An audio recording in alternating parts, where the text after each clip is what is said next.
Hello guys! Welcome po sa channel ni Papa Franz. It's me, Daniela, ang inyong host ngayong araw. So ngayon po, andito po tayo sa San Jose Elementary School. Ayan po.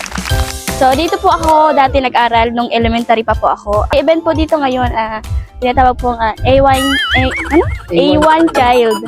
Ayun, so ngayon po ipapakita natin ang ganap ngayong August 1. Papakita po natin dito yung mga costume nila at yung kanilang performance, yung mga talent po ng mga bata dito po sa San Jose.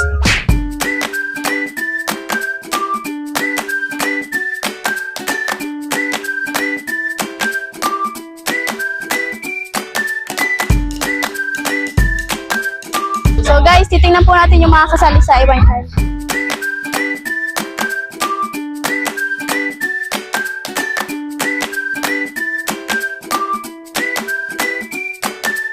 Panlaban po namin ay si Monica, anak ni Ate Grace, at ni Kuya Ninyo. Ay, Tito Ninyo. Ready ka na? Opo. Be! Ready ka na? Ready ka na? Ready na. So, yun guys, andito po pala yung photographer. At ano po pangalan niyo po? Ferry po. Ferry, si Kuya Ferry. Ayan. Nutrition man sa A1 Child. Nandito po kami sa Barangay San Jose. Ready na, nagpa-practice na yung mga bata kasi mga ilang minuto na lang masimula na. Meron din po tayong bisita dito mga kalingap para kung sakaling mayroong gulo ay merong poprotekta. Palakpakan natin, nandito si Oyang. Kaway ka Oyang. Yan, ready na ang armas mo. Nandito po, yan, tagabantay dito. Dito din si Mama Susan. Anong masasabi mo kay Monica? Proud na proud ako sa aking apo. Sa tanan ng buhay ko, ngayon lang ako dito na nagka-event ng ganito. Hi Ate Lisa! Ano pong masasabi niyo ngayon at kasali ang inyong apo? Ay, tuwang-tuwa ako maski hindi pa niya kaya, kakayanin. Opo. Kinder. There, yun.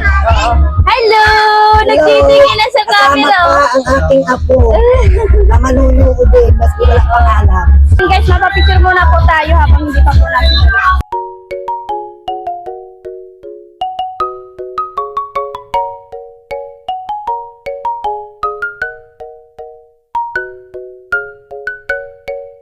Ayos ang forma mo Oyang ha.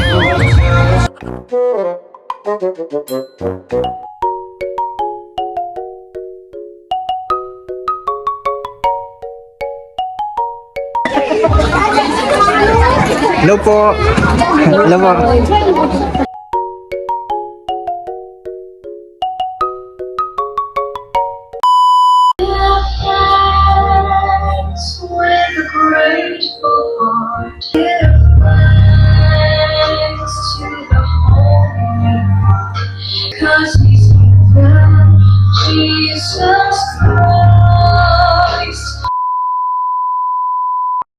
Isang mainit na pagbati ang ating po sa bawat isa sa atin na nandito ngayong hapon para sa pagtatapos ng buwan ng nutrisyon. Sa loob ng nakaraang mga linggo, sama-sama nating pinagdiriwang ang Nutrition Month na kung saan yung kahalagahan ng wastong nutrisyon sa pamamagitan ng mga activities na isinagawa dito sa ating paaralan, ang poster making, cooking contest, talakayan, talipapa, at iba pang mga makabuluhang gawain.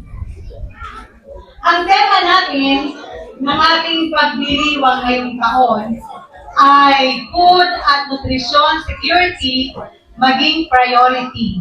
Sapat na pagkain, karapatan natin.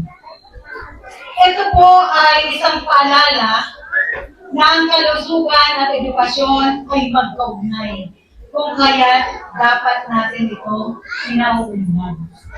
Sa ngalan po ng mababang paaralan ng San Jose, sa mga barangay council, headed by our beautiful Kapitana Auro, sa po ng kanyang mga kasamaan sa council, sa aming pong mga magulang, SPTA officers and members headed by our very handsome President Alexis Magana. Kami po ay taus-pusong nagpapasalamat sa inyo pong pakikisa ngayong hapon sa ng aking mga kasamahang guro, sa aming pong mga ginagalang na Board of Judges, Madam Master Teacher, Madam Principal and Nurse.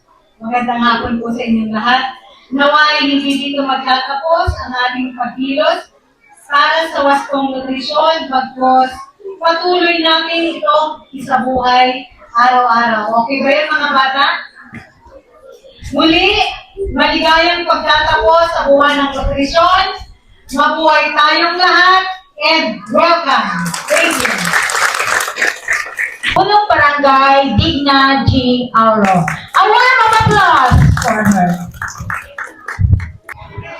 Una po ang aking mainit na pagbati sa ating faculty members of the San Jose Elementary School, members of the Sangguniang Barangay, officers of the PTA, at sa ating pong mga Board of Judges. Magandang hapon po sa inyong lahat. Ang buwan po ng Hulyo ay masasabi natin buwan ng Nutrition Month. Kaya isa po sa mga activity ng Nutrition Month ay isinasagawa po natin sa mga oras na ito. Kaya po, naasahan ko na mag-i-enjoy ang mga kabataan at yun lang po ang aking masasabi. Maraming salamat sa inyo lahat. Our judge number 1. She is a Master Teacher 1 of Basud Elementary School. Judge number 1, Ma'am Rochelle De Vera. And now, for our judge number 2, our RHU midwife, Ma'am Margie Talento. And the next one is our chairman of the Board of Judges. Let us welcome Ma'am Rosalie Cepeda, Principal 1 of Morcom in Hanampakan Elementary School. She will give us the criteria for judges.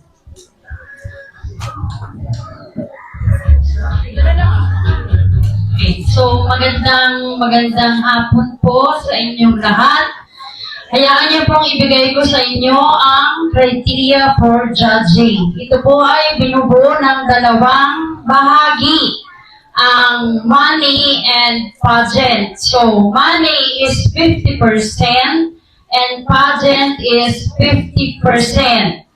So, ang money po ay predetermined na ito. So, yung nakakuha ng 2,000 pataas ay automatic siya ay may 50 points. No? At ang nakakuha ng 1,500 to 1,999, 37.5. At 1,000 to 1,499, 25 points. And 500 to 999, 12.5 points. So, ang aming pong i-judge ay itong pagrampa. So, may mga points na po sila bago pa man magsimula because of this money. Ano po, na 50%. Ang production number ay 5 points. Ang sportswear ay 5 points. Ang talent ay 20 points. At ang parehas ng sports. Costume yata ito. Costume ano? Parehas sportswear.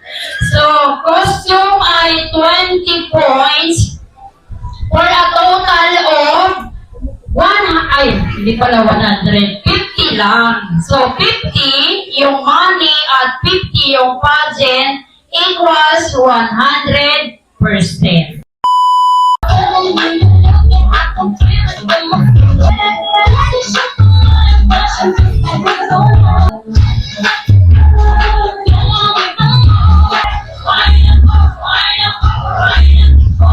Hello everyone, my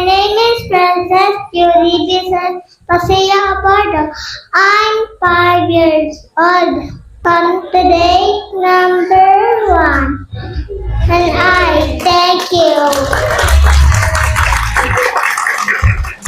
Hello everyone, my name is Jelmay Vasquez. Grade 1, 6 years old. Contestant number 2. Naniniwala ako sa kasabihan na tamang nutrisyon nagbibigay sigla sa bawat misyon. Hello everyone! The number 3.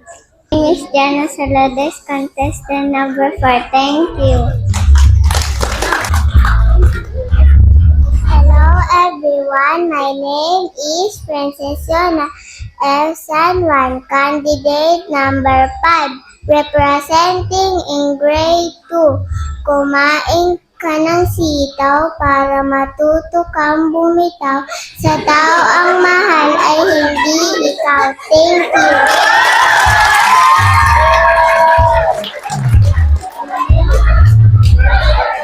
Hi everyone, my name is Althea G. Compuesto, 7 years old, representing grade 2, candidate number 6. Thank you.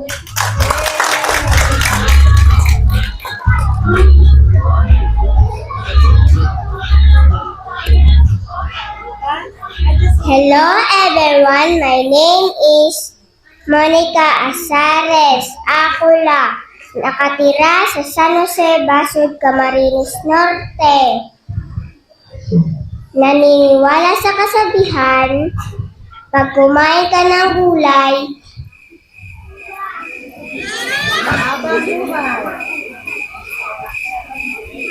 ang iyong buhay sisigla. Hello everyone, my name is Arang Dacho, grade 3 diligent, contestant number 8, and thank you, mabuhay!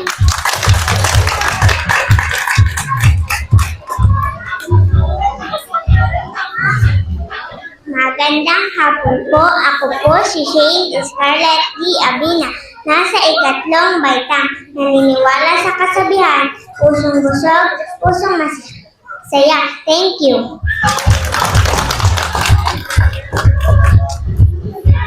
Good afternoon everyone. My name is Alaysa Yabina.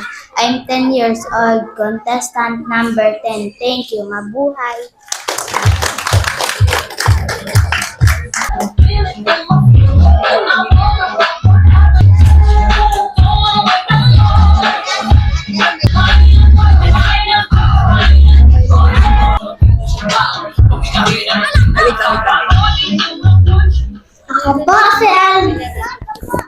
Ako po si Aldo Nakala, 5 years old, candidate number 1. May kasabihan po, kumain kang gulay para mahaba ay iyong buhay.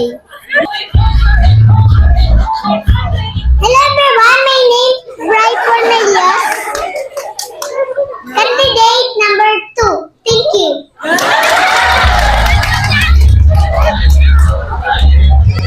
Hello everyone, my name is Franz Miko Toledo, candidate number 3. Good afternoon everyone, I'm Kevin B. Pajardo, 9 years old, contestant number 4. Mag-iiwan ng kasabihan, okay lang mahulog sa kanal, wag lang sa taong di ka naman mahal. And I thank you. Ma'am, ayaw po ma'am, parang ma'am.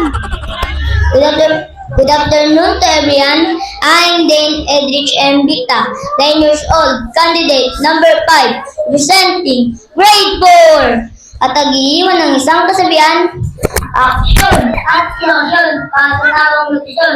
Thank you.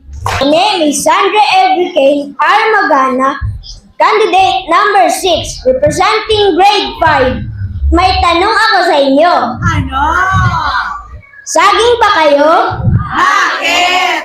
Kasi ang tibok ng puso ko, hinog na para sa inyo.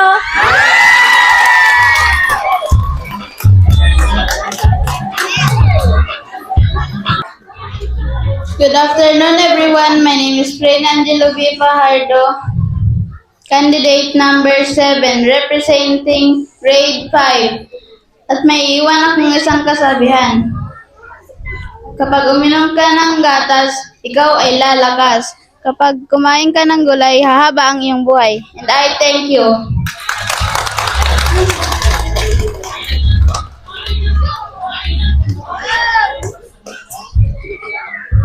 Good afternoon.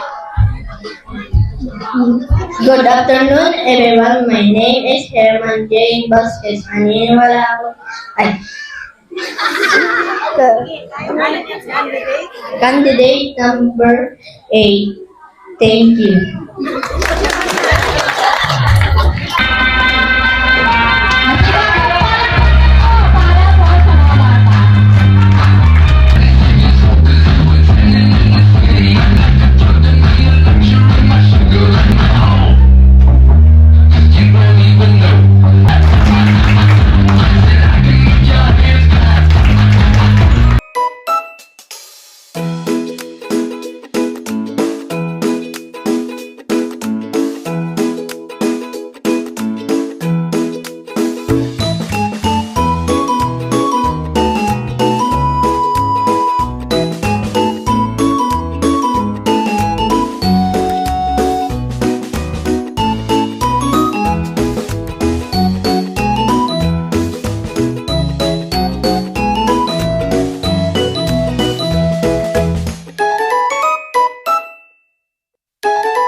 walang maihain. Ngunit may pag-asa at may solusyon din. Kahit sama-sama, ito'y ating tugisin. Nutrition para sa lahat, ating pagandaan. Ito'y dapat makamit at ating pagtulungan. Ang mundo natin ay may mga biyaya. Sigurado ating panghawakan. Tulungan ang magsasaka, suportahan ang agrikultura upang pagkain ay dumaloy sa mesa ng bawat pamilya. Sa bawat tahanan at pamayanan, iniingatan ang bawat hapunan. Bata man o matanda, may karapatan sa masustansyang buhay at kalusugan.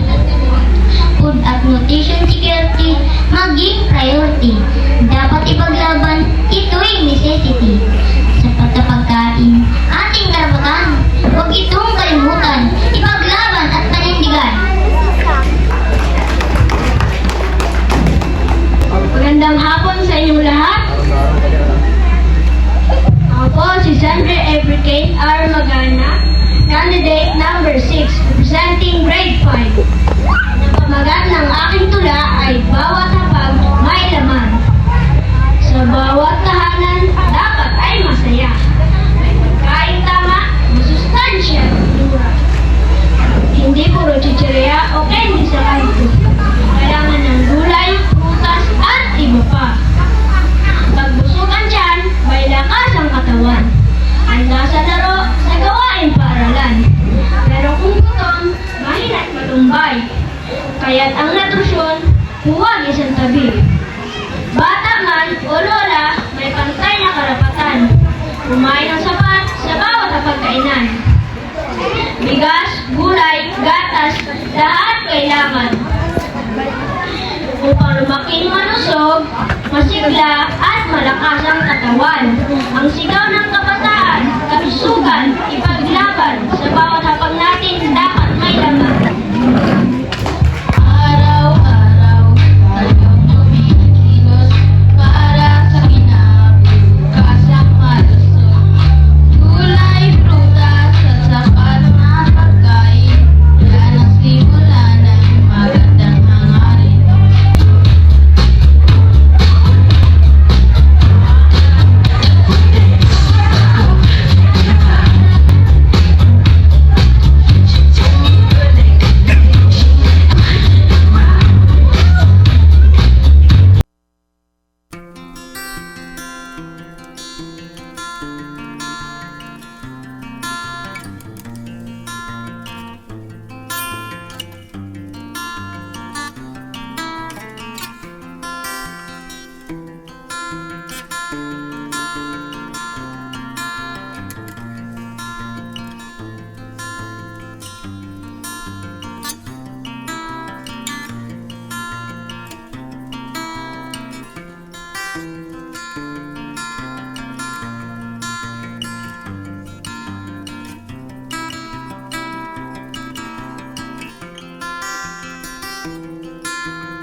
Yan po, busy sila Ate Grace at Lavi Daniela.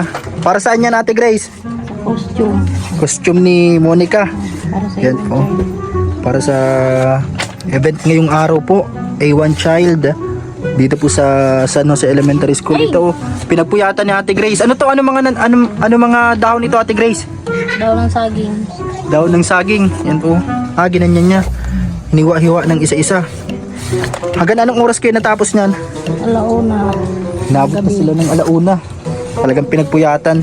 Ano kaya ang mamaya? Nasukat mo na ito? Nasukat na ito, Ate Grace? Kay Monica. Yan po. Tingnan natin mamaya kung anong nito. Pag sinuot, hindi pa natin nakikita. Yan po yung costume nila. Iba-iba po yun. Mapapanood natin dito sa vlogs. Yung mga iba't ibang performance po ng mga bata. Yan po. Pinagkakabalahan nila dito. And good luck kay Monica. Yan sa panganay na anak nila Ate Grace at nila Kuya Ninyo. Yan po. Yan si Kukan. Backup na dancer ka ni ate mo mamaya. Yan sa talent. Yan masayaw si ate niya. Yan mapapanood natin.